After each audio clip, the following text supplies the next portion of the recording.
A continuación, hablemos de salud mental.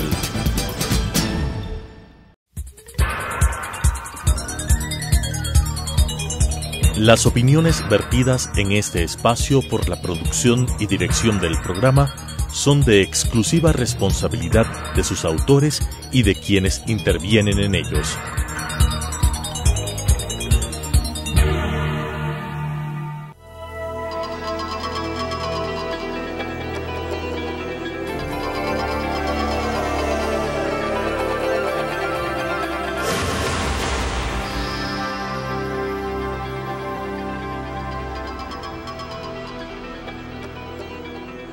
Señoras y señores, muy buenas tardes, bienvenidos a que hablemos de salud mental.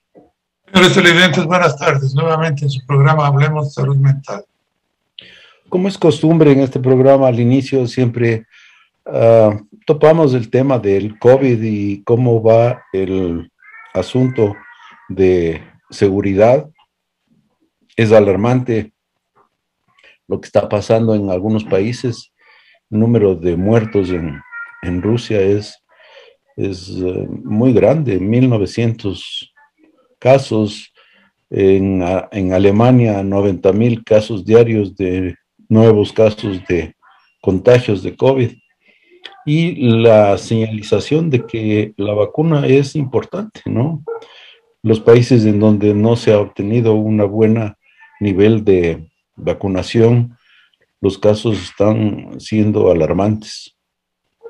Sí, llevamos, yo diría, ya 2 años que esto empezó. Dentro de poquito, ya en diciembre se cumplen 2 años. Y realmente la situación está muy lejos aún de ser controlada, me da la impresión. Las cifras que tú mencionas europeas, pues nuevamente lo transforman en el centro de la pandemia y son preocupantes. La repercusión que eso puede tener, dada la conectividad aérea, sobre todo, que está casi normal, ¿no? Prácticamente se han vuelto a los niveles de hace 2 años. Y eso, pues sí, si es que no se logra una alta cobertura de vacunación, y más aún ahora con esto de la tercera dosis a grupos sensibles, pues si no se hace todo eso, al parecer no está muy fácil de controlar esto. Claro, lo preocupante, y bueno, y por otro lado, para nosotros tranquilizante, es cómo la vacuna sí protege, ¿no? Es decir, Rusia tiene menos del 50% de la gente vacunada y el número de casos y el número de muertes es altísimo. En el caso de Alemania es menos del 70%, algo así como el 65% está vacunado, y hay grupos antivacunas bien fuertes, pero lastimosamente el número de casos es creciente, y tanto es así la ocupación de hospitalización en Alemania que están empezando a exportar pacientes a otros países, porque ya no se dan abasto. Es decir, la cosa es grave si es que no hay unos buenos niveles de vacunación. Esto lo digo porque otros países como España y Portugal, por ejemplo, que tienen más del 75% de la gente vacunada, el número de casos es infinitamente menor, ¿no? 95, 90 casos, eso es nada, pues, en comparación a los 90.000 o más que se presentan en Alemania. Claro que hay mucha diferencia, y haciendo referencia a nuestro país también, las fuentes oficiales optimistamente dicen que estará hasta fin de año un 85% vacunado, lo cual pues nos daría una muy buena cobertura. Pero también han habido noticias de que en determinadas provincias, entre esas Pichincha, ha habido también un incremento de casos últimamente, ¿no? Y bien ya no como las cantidades del año anterior. Ha habido un incremento de casos de COVID grave, es decir, de pacientes que van a ser intubados, y también hay un señalamiento hacia las ventajas de la vacunación, porque el 70% de la gente que está siendo hospitalizada en este momento en la ciudad de Quito, por ejemplo, son gente que no ha tenido vacuna y que están, claro, ya tardemente arrepentidos de no haberse vacunado a tiempo. Sí, yo creo que inclusive ahora que empezó ya a comienzos de este mes la campaña de tercera dosis, yo creo que la respuesta ha sido muy buena. La gente ha ido con más tranquilidad y más confianza, diría yo, para recibir su tercera dosis de vacuna, ¿no? ha habido tercera dosis de vacuna y el inicio de vacuna de niños, que también es importante, sobre todo ahora que el COE Nacional ha decidido que se abren la asistencia de los niños a las escuelas, lo cual ha desatado pues controversia, digamos, por decirlo menos. Hay gente que están a favor y gente que están en contra de que los niños ya vayan presencialmente a las escuelas. Claro, y yo creo que hay argumentos fuertes de lado y lado para estar a favor o para estar en contra. Claro que muchos de ellos son un poco sesgados por la conveniencia o no personal, ¿no? Pero yo sí creo que es una buena cosa que regresen a clase, pero evidentemente podría darse un aumento, un incremento de temor, un incremento de riesgo para el contagio a niños. La vacuna les va a proteger indudablemente. Ahora también habrá niños, me supongo, que no están vacunados. Y no sé, en esos casos podemos saber qué respuesta va a haber, qué les va a suceder, ¿no? Pero que regresen a clase yo creo que es bueno para el desarrollo del niño. Porque estamos casi 2 años viendo una pantalla, eso no sabemos además qué consecuencias va a traer en el posterior desarrollo psicoemocional de esas personas. Claro, ha sido unos 2 años demasiado raros y que van a tener un efecto sobre el psicodesarrollo de niños y adolescentes, ¿no? Es decir, los niños y los adolescentes necesitan contacto con sus pares, con gente de su misma edad, compartir cosas. El aprendizaje también es un proceso que se da también compartiendo con compañeros en ese tipo de actividades. Y la actividad solitaria frente a una pantalla, pues no sé qué resultados en general se puedan haber obtenido.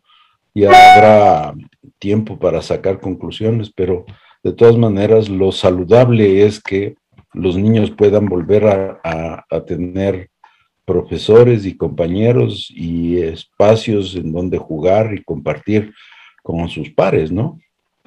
Ahora, claro, esto significa un inconveniente para muchos padres de familia, porque vuelven a la dinámica anterior, dónde le dejo a mi hijo, cómo le dejo, quién le recibe, quién no le recibe, en el caso de cuando los padre y madre trabajan fuera de casa, porque eso también ha sido un buen alivio durante este largo tiempo.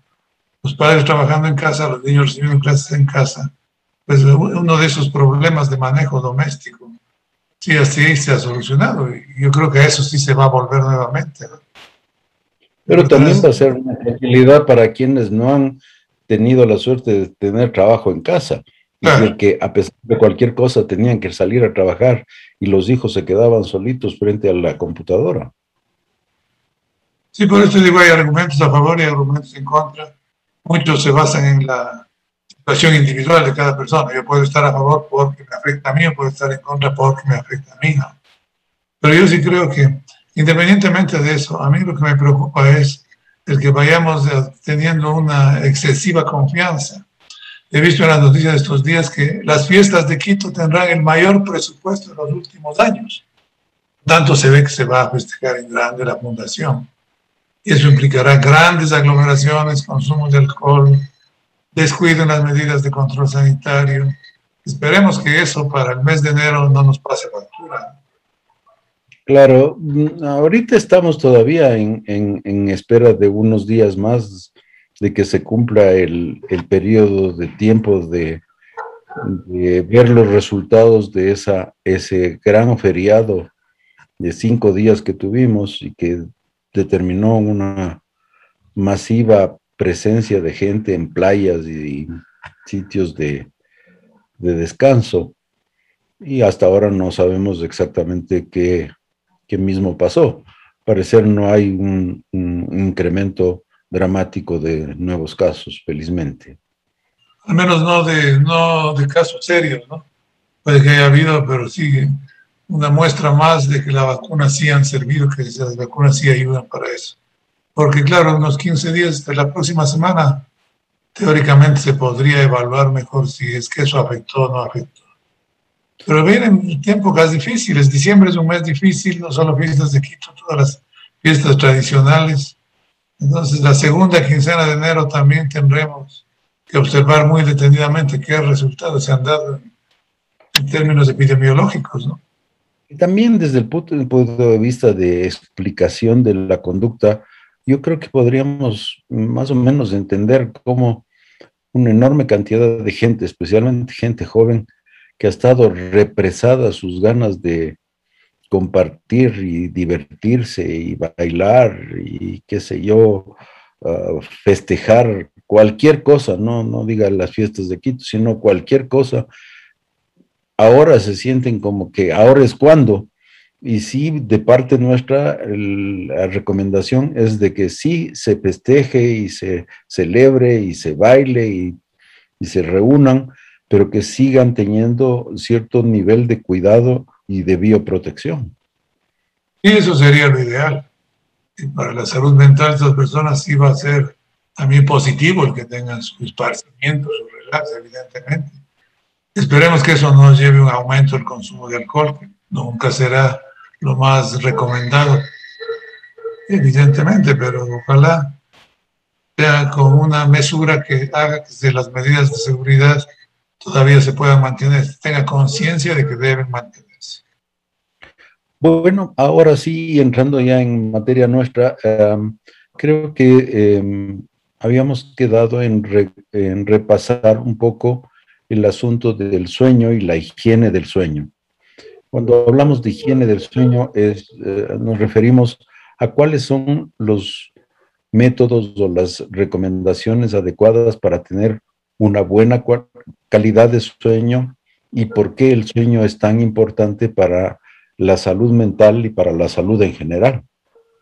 Yo creo que este es un tema muy importante y muy de actualidad, porque la época de pandemia que estamos viviendo, más aún los 2 meses y medio, casi 3 de cuarentena estricta que tuvimos el año pasado, ha derivado en una serie de alteraciones de la cantidad y del horario del sueño.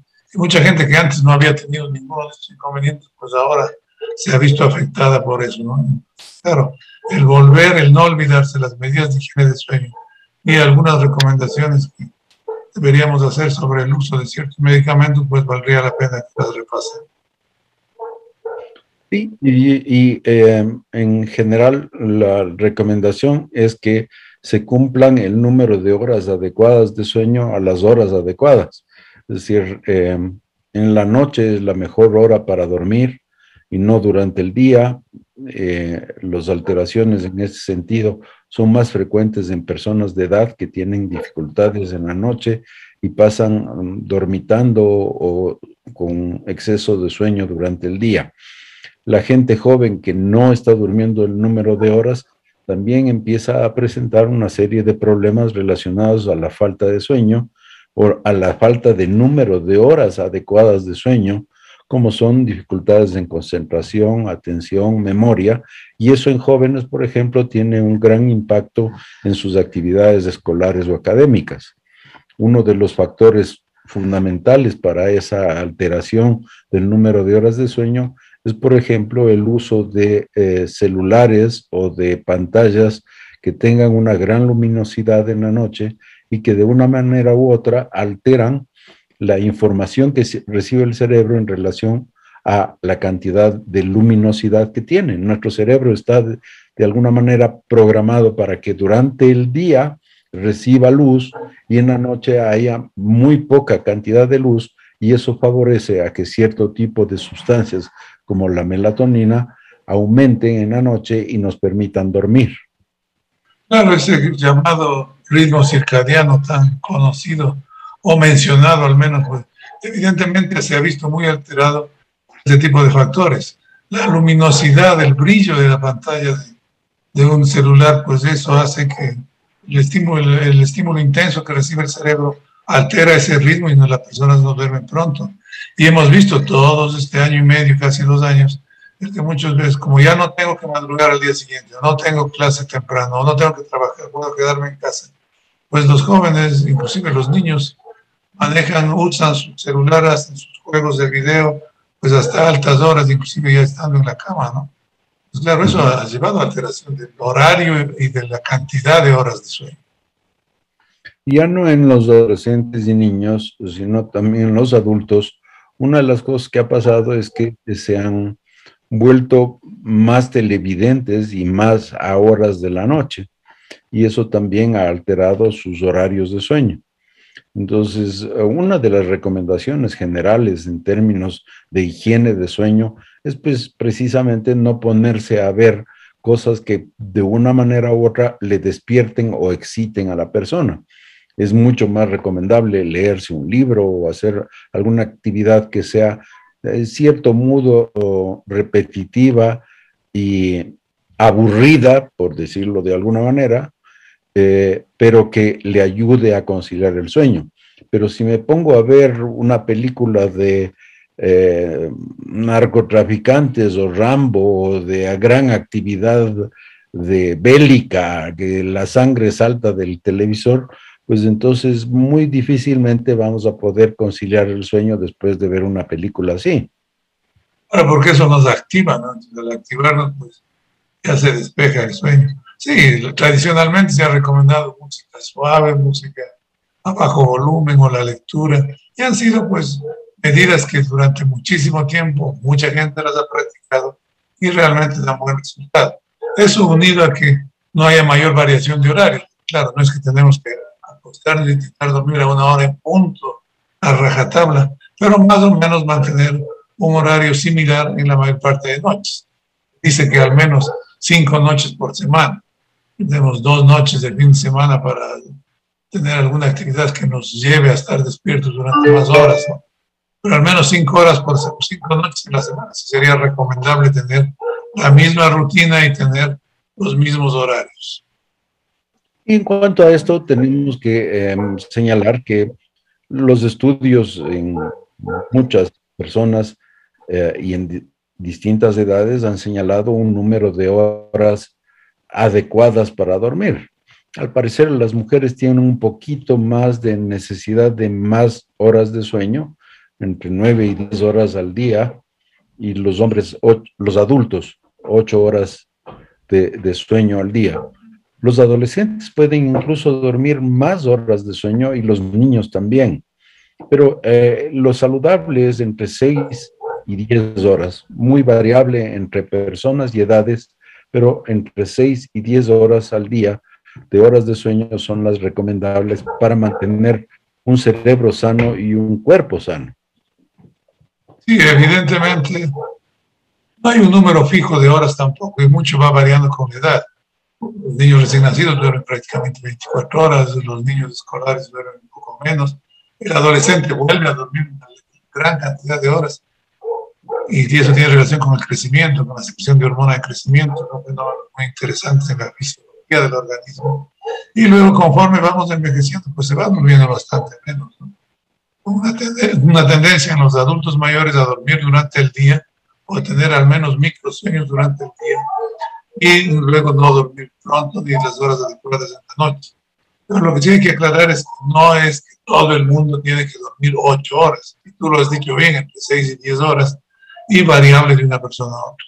Muchas veces la gente consulta, estoy mal con el sueño porque ya no duermo 8 horas. Depende de muchos factores. Tiene que mantenerse las 8 horas. Uh-huh, uh-huh.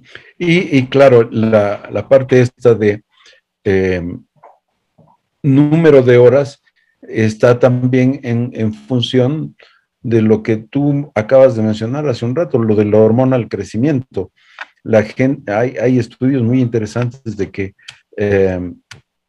la gente que ha tenido alteraciones de sueño durante la etapa de crecimiento y no ha dormido un número de horas adecuados, no logra desarrollar la estatura que hubiera sido esperada. Es decir, no se acumuló o no se produjo la suficiente cantidad de hormona de crecimiento y se quedan con estaturas mucho más pequeñas. Hubo un estudio muy interesante en Colombia en relación a los niños de la calle que les llaman gamines en Bogotá, y estos niños tenían una estatura bastante menor a la que se hubiera esperado para su edad, precisamente porque al vivir en la calle, el número de horas de sueño adecuadas que tenían estos niños era menor y por lo tanto su hormona de crecimiento no ayudaba a que se logre la estatura que desde el punto de vista genético y de edad hubiera sido esperada. Claro, eso sobre todo en la adolescencia, entre los 12 y los 18 años, pues al parecer es un periodo muy importante para lograr ya más o menos la estatura de esa persona. Luego hay muy poquitas variaciones, por un corto tiempo más, ¿no?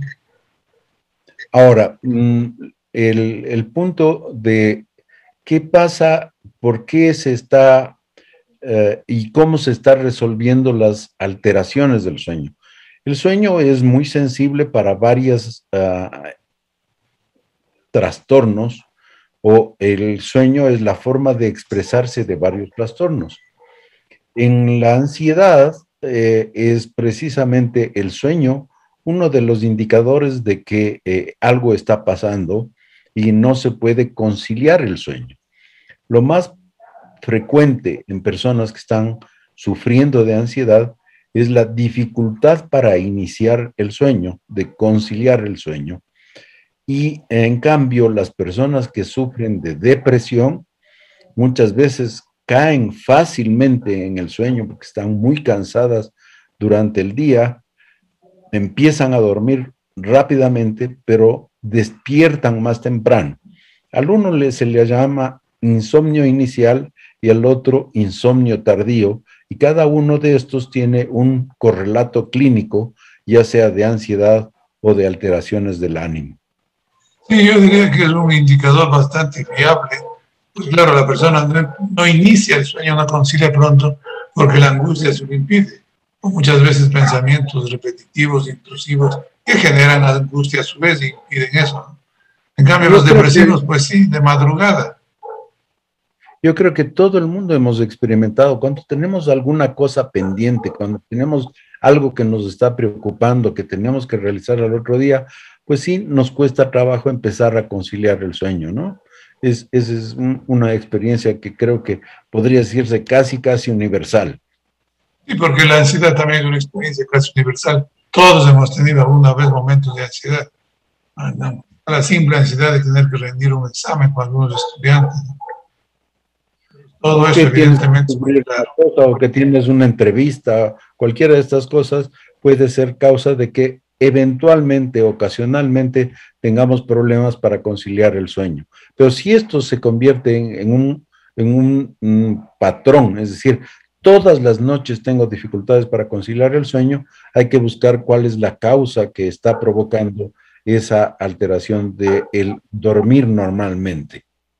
Sí, si algo, eso sí se alarga, pues algo está pasando, no podemos dejarlo así, ni podemos recurrir a simples automedicaciones o sugerencias de tratamiento que no están muy encaminadas hacia lo que eso sí. Y ese es el punto que también queríamos topar, que es justamente, se ha multiplicado el número de gente que se está automedicando para dormir bien en estas épocas, ¿no?